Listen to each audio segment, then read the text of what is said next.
Hello everyone, welcome to my channel. നമ്മുടെ Ramzan സ്പെഷ്യലായിട്ടുള്ള 30 days 30 recipe സീരീസിലെ 25ാമത്തെ video ആണിത്. നമ്മളിന്ന് ഉണ്ടാക്കുന്നത് പിസ്സ സാൻഡ്വിച്ചാണ്. ഈ ഒരു റെസിപ്പി നമ്മളിന്ന് അവൻ യൂസ് ചെയ്തിട്ടും അവൻ യൂസ് ചെയ്യാതെയും എങ്ങനെയാണ് ചെയ്യുന്നതെന്ന് കാണിക്കുന്നുണ്ട്. So keep watching. അപ്പോൾ ഇതിനായിട്ട് ആദ്യം തന്നെ ഒരു 1/2 കപ്പ് ചിക്കൻ എടുത്തിട്ടുണ്ട്. ബോൺലെസ് ആയിട്ടുള്ളതാണ് യൂസ് ചെയ്യുന്നത്. അല്ലാന്നുണ്ടെങ്കിൽ വലിയ കുഴപ്പമൊന്നുമില്ല. നമ്മൾ ഫ്രൈ ചെയ്തതിന് ശേഷം അതിൻ്റെ എല്ല് മാറ്റി കൊടുത്താൽ മതിയാവും. ഇനി ഇതിലേക്ക് ഒരു 1/4 ടീസ്പൂൺ ചില്ലി പൗഡർ ചേർത്ത് കൊടുക്കാം. പിന്നെ ഇതിലേക്ക് നമ്മൾ എരിവിനനുസരിച്ചിട്ടുള്ള പെപ്പർ പൗഡർ ചേർക്കാം. നമ്മളിങ്ങനെ തന്നെ ചെയ്യണമെന്നില്ല. ജസ്റ്റ് നമ്മുടെ കയ്യിൽ ലെഫ്റ്റ് ഓവർ ആയിട്ടുള്ള ചിക്കൻ ഫ്രൈ ഒക്കെ ഉണ്ടെങ്കിൽ അത് യൂസ് ചെയ്താലും മതിയാവും. ഇനി ഇതിലേക്ക് നമ്മൾ എരിവ് കുറച്ചും കൂടെ കൂട്ടാനായിട്ട് കുറച്ച് ചില്ലി ഫ്ലേക്സും ഉപ്പും കൂടെ ചേർത്ത് കൊടുത്തിട്ടുണ്ട്. പിന്നെ കുറച്ചുകൂടെ ഒരു ഫ്ലേവർഫുൾ ആവാനായിട്ട് വിനീഗറും ചേർത്ത് എടുത്തിട്ടുണ്ട്, 1 ടീസ്പൂൺ മാത്രം. ഇതൊക്കെ കൂടെ ചേർത്ത് മിക്സ് ചെയ്ത് ഒരു 10 മിനിറ്റ് മാരിനേറ്റ് ചെയ്യാനായിട്ട് മാറ്റി വെക്കാം. അങ്ങനെ മാറ്റി വെച്ചില്ലെങ്കിൽ വലിയ കുഴപ്പമൊന്നുമില്ല, നമുക്ക് അപ്പോൾ തന്നെ വേണമെങ്കിൽ ഫ്രൈ ചെയ്തെടുക്കാം.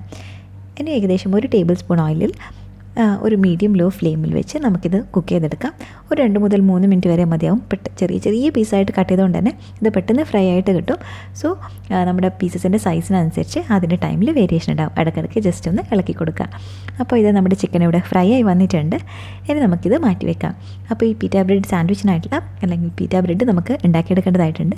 അപ്പോൾ അതിനായിട്ട് ഞാൻ ഇവിടെ ഒരു 1/4 കപ്പ് മൈദ എടുത്തിട്ടുണ്ട്. 200 ml കപ്പാണ്. അപ്പോൾ 1/4 കപ്പ് എന്ന് പറഞ്ഞു കഴിഞ്ഞാൽ 150 ml ആണ്. ഇനി ഇതിലേക്ക് 1 ടീസ്പൂൺ പഞ്ചസാര ചേർത്തിട്ടുണ്ട്. പിന്നെ ആവശ്യത്തിനുള്ള ഉപ്പും കൂടെ ചേർത്ത് കൊടുക്കാം. ഇനി ഇതിലേക്ക് ഞാനൊരു 1/2 ടീസ്പൂൺ ഇൻസ്റ്റൻറ്റ് ഈസ്റ്റാണ് ചേർക്കുന്നത്. അതുകൊണ്ട് ഡയറക്റ്റ് മാവിൽ തന്നെ ചേർത്ത് കൊടുക്കുന്നുണ്ട്. ഇത്രയും കാര്യങ്ങൾ ചേർത്ത് നമുക്കിത് നന്നായിട്ടൊന്ന് മിക്സ് ചെയ്തെടുക്കാം. ഇനി ഇത് കുഴക്കാനുള്ള ലിക്വിഡ് ഉണ്ടാക്കണം. അതിന് മുമ്പ് ഇതിലോട്ട് 1 ടീസ്പൂൺ ഒലിവ് ഓയിലും കൂടെ ചേർത്ത് കൊടുക്കാം. മെൽറ്റഡ് ബട്ടർ ആയിക്കഴിഞ്ഞാലും വലിയ കുഴപ്പമൊന്നുമില്ല. ഓക്കെ, അപ്പോൾ ഇത് നമ്മൾ ഇതിലൊക്കെ കൂടെ ചേർത്ത് ഒന്ന് ക്രംപിൾ ചെയ്ത് മിക്സ് ചെയ്തെടുക്കാം. ഇനി ഇതിലേക്ക് കുറച്ചുകൂടെ ഒരു പിസ്സയുടെ ഫ്ലേവർ കിട്ടാനായിട്ട് ഞാൻ ഒരു 2 പിഞ്ച് ഒറിഗാനോ ചേർക്കുന്നുണ്ട്. ഇത് വേണമെങ്കിൽ മാത്രമേ ചേർത്താൽ മതി, ഇല്ലെങ്കിലും കുഴപ്പമില്ല. അപ്പോൾ ഇതും കൂടെ ചേർത്ത് നമുക്ക് നന്നായിട്ടൊന്ന് മിക്സ് ചെയ്തെടുക്കാം. അതിനുശേഷം ഇത് കുഴച്ചെടുക്കാനുള്ള നമുക്ക് ലിക്വിഡ് ഉണ്ടാക്കാം. ഇതിനായിട്ട് ഞാൻ കുറച്ചൊന്ന് ചൂടുള്ള വെള്ളം എടുത്തിട്ടുണ്ട്. അതിലോട്ട് ഒരു 1.5 ടേബിൾ സ്പൂണോളം നല്ല കട്ടിയുള്ള തൈര് ചേർത്തു. അപ്പോൾ ഇത് രണ്ടും കൂടെ നന്നായിട്ടൊന്ന് മിക്സ് ചെയ്തെടുക്കണം. ഇത് രണ്ടും മിക്സ് ചെയ്ത് കഴിഞ്ഞാൽ ഒരു ലൈറ്റ് ചൂട് അല്ലെങ്കിൽ ലൂക്ക് വാം എന്നൊക്കെ നമ്മൾ പറയുന്നില്ലേ, ആ ഒരു ടെമ്പറേച്ചർ ഉണ്ടായിരിക്കണം. ഓക്കെ, അതിനുശേഷം ഇത് നമുക്ക് നന്നായിട്ടൊന്ന് കുഴച്ചെടുക്കാം. പൊടി മുഴുവനായിട്ട് നനഞ്ഞതിന് ശേഷം ഇതൊരു കൗണ്ടർ ടോപ്പിലോട്ട് മാറ്റി വീണ്ടും ഒരു 2-3 മിനിറ്റ് നമുക്കൊന്ന് കുഴച്ചെടുക്കാം. നല്ലൊരു സ്മൂത്ത് ആൻഡ് സോഫ്റ്റ് ഡോ ആവുന്നത് വരെ. ഒരുപാട് സമയമൊന്നും വേണ്ടി വരില്ല, ജസ്റ്റ് ഒരു 2 മുതൽ 3 മിനിറ്റ് വരെ എടുക്കത്തുള്ളൂ. അപ്പോഴേക്കും ഇതാ നല്ലൊരു സോഫ്റ്റ് ആയിട്ടുള്ള ഡോ ആയിട്ട് വന്നിട്ടുണ്ട്. ഇത് നമുക്കിത് പാത്രത്തിലോട്ട് വെച്ച് ഒരു ക്ലിംഗ് ഫിൽമോ മറ്റോ വെച്ച് കവർ ചെയ്ത് ഇത് സൈസ് ഒന്ന് ഡബിൾ ആവുന്നത് പോലെ അല്ലെങ്കിൽ ഒരു 1 മുതൽ 2 മണിക്കൂർ വരെ മാറ്റി വയ്ക്കാം. അപ്പോൾ ഇത് ജസ്റ്റ് ഒരു 2 മണിക്കൂർ കഴിഞ്ഞിട്ടുണ്ട്. നമ്മുടെ ഡോ സൈസിൽ ഡബിൾ ആയിട്ടുണ്ട്. ഇനി നമുക്കിത് ചെറിയ റോൾസാക്കി എത്ര ബോൾസാണ് നമുക്ക് വേണ്ടത് അത്രയും ബോൾസാക്കി മാറ്റിയെടുക്കാം. എന്നിട്ട് ഓരോന്നായി പരത്തി ചുറ്റിയെടുക്കാം. ഈ ഒരു റെസിപ്പി വെച്ച് മീഡിയം സൈസിലുള്ളതാണെങ്കിൽ 3 പിസ്സ ബ്രെഡ്സും കുറച്ചും കൂടെ ചെറുതാണെങ്കിൽ 4 പിസ്സ ബ്രെഡ്സുമാണ് നമുക്ക് ഉണ്ടാക്കിയെടുക്കാൻ പറ്റുക. അപ്പോൾ ഇത് അത്യാവശ്യം വളരെ തിന്നായിട്ട് തന്നെ എൻ്റെ പരത്തിയെടുത്തിട്ടുണ്ട്. അപ്പോൾ നമ്മൾ എക്സസ് ആയിട്ടുള്ള മൈദയൊക്കെ ഒന്ന് തട്ടിക്കളയാം. അതിനുശേഷം ഇത് വേഗം ചുട്ടെടുക്കാൻ നോക്കാം. അപ്പോൾ ഹൈ ഫ്ലെയിമിൽ വെച്ച് ഞാനൊരു പാൻ നന്നായിട്ട് ചൂടാക്കി എടുത്തിട്ടുണ്ട്. അതിൻ്റെ മുകളിലാണ് നമ്മൾ പിസ്സ ബ്രെഡ്സ് ഉണ്ടാക്കിയെടുക്കുന്നത്. അപ്പോൾ ഇത് ഫസ്റ്റ് ഇട്ടതിന് ശേഷം ഒരു 20 to 30 സെക്കൻഡ്സ് ആയപ്പോൾ നമ്മളിത് മറിച്ചിട്ടു. പിന്നെ നമ്മൾ ആ ഒരു വലിയ ബബിൾസ് വരാനായിട്ട് വെയിറ്റ് ചെയ്യണം. ഹൈ ഫ്ലെയിമിൽ തന്നെയാണ് നമ്മൾ ത്രൂ ഔട്ട് കുക്ക് ചെയ്യുന്നത്. ഓക്കെ, അപ്പോൾ ഇത് നമ്മൾ കൈവച്ച് ഏകദേശം ഒന്നിങ്ങനെ തിരിച്ചിട്ട് കൊടുക്കാം. അല്ലെങ്കിൽ നമ്മൾ ഫ്ലിപ്പ് ചെയ്യാതെ ജസ്റ്റ് കൈവച്ച് ഒന്നിങ്ങനെ തിരിച്ചു കൊടുക്കാം. ആ ഒരു ഹീറ്റ് എല്ലാ സ്ഥലത്തും ഒരുപോലെ എത്താൻ വേണ്ടിയിട്ട് നിങ്ങൾ കാണാം വലിയ ബബിൾ ഇങ്ങനെ ഫോം ചെയ്ത് തുടങ്ങിയിട്ടുണ്ട്. അപ്പോൾ നമ്മൾ വീണ്ടും ഒരിക്കൽ കൂടി ടേൺ ചെയ്തിട്ട് കൊടുക്കുകയാണ്. അതിനുശേഷം എന്തെങ്കിലും ഒരു തവിയോ മറ്റോ വെച്ച് ഒന്ന് പ്രസ് ചെയ്ത് കൊടുക്കാം. അപ്പോൾ ഇത് നമ്മുടെ പിസ്സ ബ്രെഡ് ഇവിടെ റെഡി ആയിട്ടുണ്ട്. ഇതുപോലെ നമുക്ക് എല്ലാ ബ്രെഡ്സും ഉണ്ടാക്കിയെടുക്കാം. ഈ ഒരു സമയത്ത് നമുക്കിതിന് വേണ്ടിയിട്ടുള്ള ടോപ്പിംഗ് എന്തൊക്കെയാണെന്ന് നോക്കാം. ഞാനിവിടെ പിസ്സ സോസ് എടുത്തിട്ടുണ്ട്.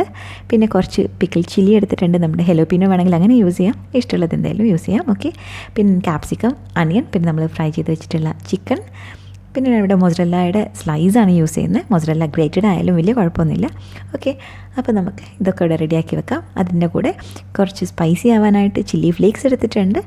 പിന്നെ ആ ഒരു പിസ്സയുടെ ഫ്ലേവർ വരാനായിട്ട് കുറച്ച് ഒറിഗാനോ ഇറ്റാലിയൻ സീസണിങ്ങും കൂടെ എടുത്തിട്ടുണ്ട്. ഇറ്റാലിയൻ സീസണിങ് ഇല്ലെങ്കിലും വലിയ കുഴപ്പമില്ല. അപ്പോൾ നമുക്ക് ഈ ഒരു മെത്തേഡ് 1 എന്താണെന്ന് നോക്കാം. നമ്മൾ ഈ അവണില്ലാതെ പാനിൽ ഇതെങ്ങനെയാണ് ചെയ്യുന്നത് നോക്കാം. ഇതിനായിട്ട് പാനിലോട്ട് പിസ്സ ബ്രെഡ് വെക്കാം. അതിനുശേഷം നമ്മൾ പിസ്സ സോസ് അതിൻ്റെ മുകളിലിട്ട് സ്പ്രെഡ് ചെയ്ത് കൊടുക്കാം. എന്നിട്ട് നെക്സ്റ്റായിട്ട് നമ്മുടെ മൊസറല്ല അതിൻ്റെ സ്ലൈസസ് എല്ലാ സ്ഥലത്തും എത്തുന്ന രീതിയിൽ നമ്മൾ സ്ലൈസസ് ആയിട്ട് യൂസ് ചെയ്യുന്ന സമയത്ത് ഇത് കുറച്ചുകൂടെ നന്നായിട്ട് കവർ ചെയ്യാൻ വേണ്ടിയിട്ട് ഹെൽപ്പ് ചെയ്യും. അപ്പോൾ ഞാൻ ഇവിടെ എല്ലാ സ്ഥലത്തും വരുന്ന രീതിയിൽ വെച്ചിട്ടുണ്ട്. പിന്നെ ഇതിൻ്റെ മുകളിൽ നമ്മുടെ പിക്കിൾഡ് ചില്ലി വെച്ചു, ചിക്കനും ഇവിടെ സ്പ്രെഡ് ചെയ്ത് കൊടുത്തിട്ടുണ്ട്. ഇതൊക്കെ നമ്മുടെ ഇഷ്ടത്തിനനുസരിച്ച് കൂട്ടുകയോ കുറയ്ക്കുകയോ ചെയ്യാം. ഇനി ഇതിൻ്റെ മുകളിലായിട്ട് നമ്മൾ അണിയനും അതുപോലെ ക്യാപ്സിക്കവും കൂടെ വെച്ച് കൊടുക്കുന്നുണ്ട്. അപ്പോൾ അണിയനൊക്കെ വലിയ വലിയ പീസാവാതെ ചെറിയ ചെറിയ തിന്നായിട്ട് സ്ലൈസ് ചെയ്തിട്ട് വെക്കാൻ വേണ്ടിയിട്ട് ശ്രദ്ധിക്കുക. ഓക്കെ, അപ്പോൾ അണിയൻ വെച്ച് കഴിഞ്ഞു. നെക്സ്റ്റായിട്ട് ഞാനിവിടെ ക്യാപ്സിക്കം കൂടെ വെച്ച് കൊടുക്കുകയാണ്. നമ്മൾക്ക് ഇതിൻ്റെ കൂടെ ഇഷ്ടമുള്ള ഏത് വെജിറ്റബിൾസും നമ്മൾ നോർമലി പിzzയ്ക്ക് യൂസ് ചെയ്യുന്ന ഏത് ടോപ്പിങ്ങും യൂസ് ചെയ്യാം. ഓക്കെ, നെക്സ്റ്റായിട്ട് ഞാനിവിടെ ഫ്ലേവറിങ്ങിനായിട്ട് ഒറിഗാനോ ജസ്റ്റ് ഒന്ന് സ്പ്രിങ്കിൾ ചെയ്ത് കൊടുത്തിട്ടുണ്ട്. പിന്നെ കുറച്ച് ചില്ലി ഫ്ലേക്സ്, അത്രയും സ്പൈസി ആവാനായിട്ട് അത് വേണമെങ്കിൽ ചേർത്താൽ മതി, ഇല്ലെങ്കിലും കുഴപ്പമില്ല. ഇനി ഇതിൻ്റെ മുകളിലായിട്ട് കുറച്ച് ഇറ്റാലിയൻ സീസണിങ്ങും കൂടെ ചേർത്തു. അതിനുശേഷം വീണ്ടും ഒരു ലെയർ കൂടി മൊസറല്ല വെക്കുകയാണ്. അതിനുശേഷം ഞാനിത് വീണ്ടും മറ്റൊരു പീറ്റ ബ്രെഡ് വെച്ചൊന്ന് കവർ ചെയ്തു.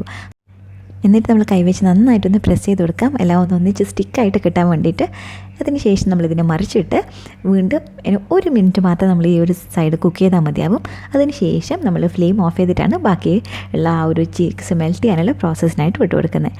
അപ്പോൾ ഇത് ഈ ഒരു സൈഡ് നമ്മൾ ഇടയ്ക്ക് നന്നായിട്ടൊന്നിങ്ങനെ പ്രസ് ചെയ്ത് വെച്ച് കൊടുക്കാം. അതിനുശേഷം ഫ്ലെയിം ഓഫ് ചെയ്ത് കവർ ചെയ്ത് നമ്മളിതിനൊരു 5 മിനിറ്റും കൂടെ ഇതുപോലെ ഒന്ന് കുക്ക് ചെയ്യാനായിട്ട് മാറ്റി വയ്ക്കാം. അപ്പോഴേക്കും ആ ചീസൊക്കെ നന്നായിട്ട് മെൽറ്റായിട്ട് വന്നിട്ടുണ്ടാവും. ഓക്കെ, ഇനി നമുക്ക് മെത്തേഡ് 2 എങ്ങനെയാണെന്ന് നോക്കാം. ഇതാണ് ഈസിയസ്റ്റ് ആയിട്ടുള്ള മെത്തേഡ്. ഇതിനായിട്ട് നമ്മൾ നേരത്തെ ചെയ്തതുപോലെ തന്നെ പിസ്സ സോസ് വെച്ചിട്ടുണ്ട്. പിന്നെ ഇതിന് മുകളിലായിട്ട് നമുക്ക് വേണ്ടിയിട്ടുള്ള ചീസ് വെച്ചു. ബാക്കിയുള്ളതുപോലെ എല്ലാ ടോപ്പിങ്ങും ചെയ്തിട്ടുണ്ട്. അപ്പോൾ നമ്മൾക്ക് ഇഷ്ടമുള്ള ഏത് ടോപ്പിങ്ങും എക്സ്ട്രാ ആയിട്ട് ആഡ് ചെയ്യാം. അതിനുശേഷം നമ്മൾ മൈക്രോവേവിൽ ഹൈ പവറിൽ ജസ്റ്റ് 1 മിനിറ്റ് ഇതിനെ ഒന്ന് കുക്ക് ചെയ്തെടുത്തിട്ടുണ്ട്. നിങ്ങൾ കാണാൻ പോയേക്കും നല്ല ചീസൊക്കെ മെൽറ്റായി വന്നിട്ടുണ്ട്. ഇത് ഇത്രയും സിമ്പിളാണ്. ഇനി നമുക്ക് 2 മെത്തേഡ്സിൻ്റെയും റിസൾട്ട് എങ്ങനെയുണ്ടെന്ന് നോക്കാം. അപ്പോൾ ഇത് നമ്മുടെ നല്ല ടേസ്റ്റി ആയിട്ടുള്ള പിസ്സ സാൻഡ്വിച്ച് ഇവിടെ റെഡി ആയിട്ടുണ്ട്. വീഡിയോ എല്ലാവർക്കും ഇഷ്ടമായെന്ന് കരുതുന്നു. നാളെ മറ്റൊരു അടിപൊളി റെസിപ്പി ആയിട്ട് കാണാം.